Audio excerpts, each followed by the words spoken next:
This book right here,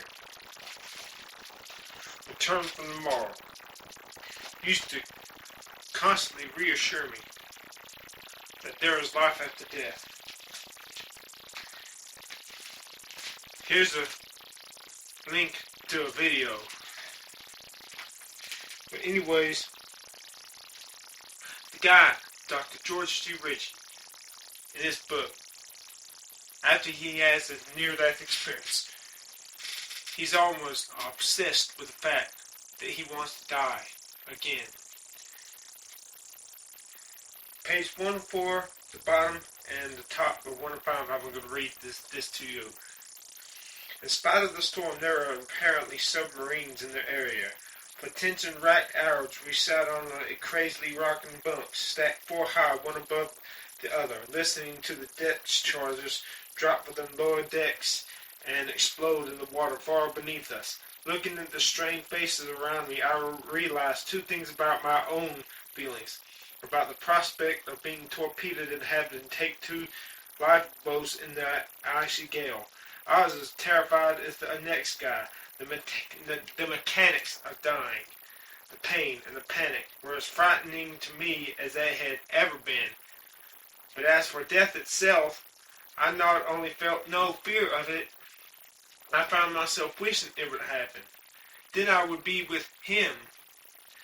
I'd be out of this miserable world where men crossed an ocean to kill other men, and where even among ourselves there was so little love.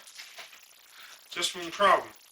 Back in 2002, when I telephoned George T. Ritchie, he said this book was written really by Elizabeth Sherrill, and she superimposed her fundamentalist theology over his theology. Then let's read in this book, Order to the Return, written by Dr. George T. Ritchie himself. This is how it really happened. Dr. George T. Ritchie told me, if you want to read how it really happened and what I really believe, read my Order to Return, My Life After Dying. Okay, page 42. A week later, I was sitting on the log in a patch of woods behind the chateau and still praying he would let me die. Yeah, so after his near-death experience, he still wants to die again so he can be with Jesus. But turn to page 47. I'm going to read this paragraph. At the same time, I heard the whistling of another shell. The ominous motor cut out, and I knew it was coming down. I hit the ground, praying I would not be killed.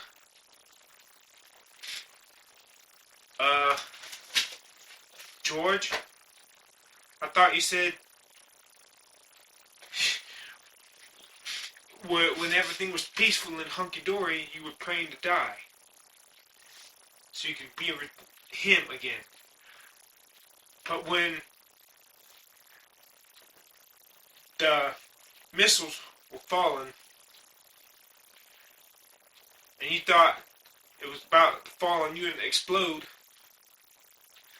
all of a sudden you were praying you would not be killed. What the bleep? I smelled a rotten egg in the dozen. Howard Storm, author of My Descent into Death,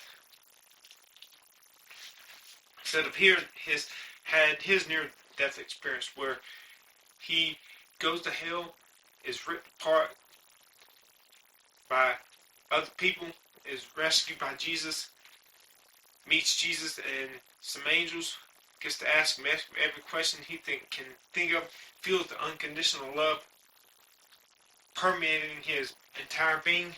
But when he gets back, he says, I don't got the book with me, but I'm quoting as best I can. It was my experience with Jesus and the angels real, or was it brought on as a result of the trauma of dying? It became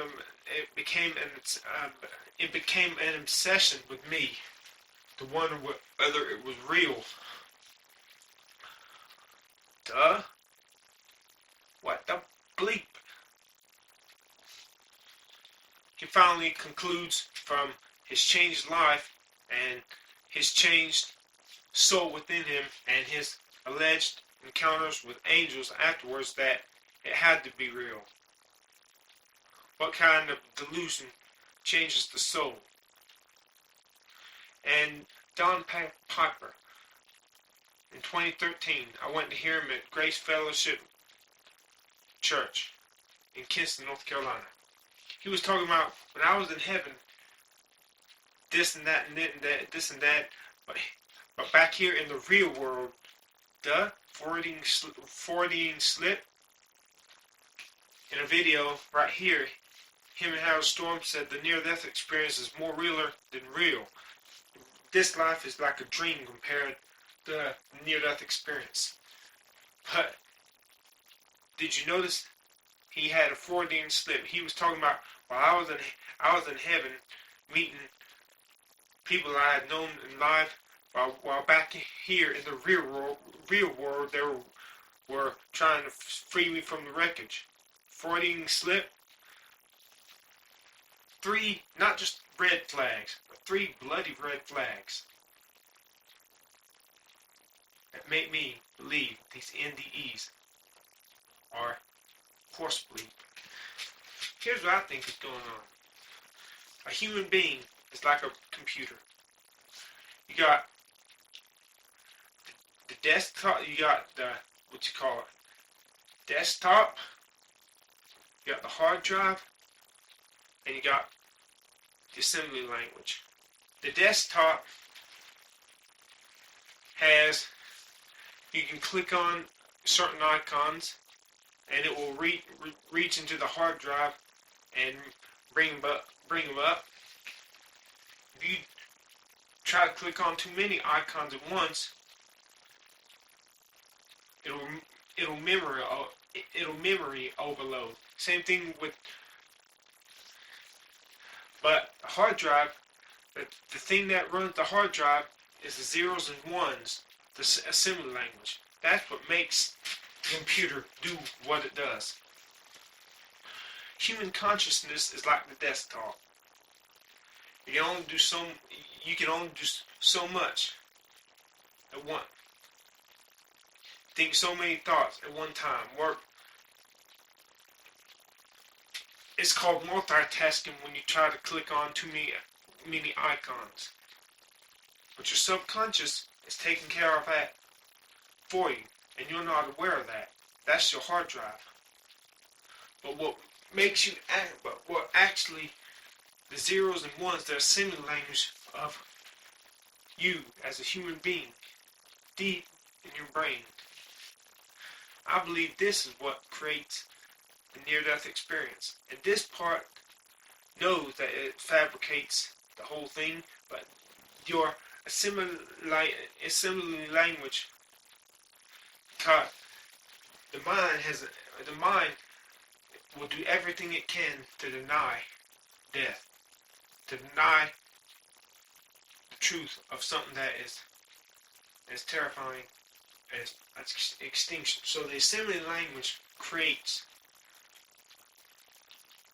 in your subconscious the elements of the near-death experience that rise to the level of your consciousness when you're dying. And in your conscious level and subconscious, you believe it. But sometimes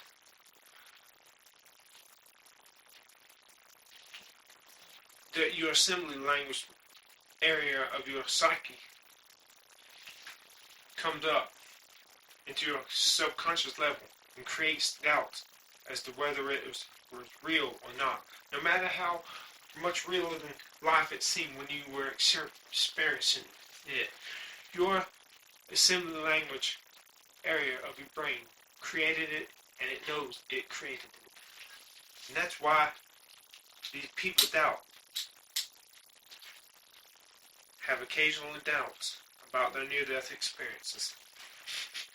And this really, really distresses me because I want nothing more If I knew there was life after death, eternal life after death, no reincarnation, and that God loved me eternally, unconditionally, with a love not even He can change, I'd kill myself and get out of this world where I'm so but loathsomely average looking and not so unhot. I'm not. If I cannot be a good-looking guy with the longer arms, I'm incomplete while looking young. And with these freaking pains and the stressful symptoms that the doctors can't cure, if I knew for certain that there was life after death and I'd see Jesus and He'd love me eternally, unconditionally, I'd kill myself.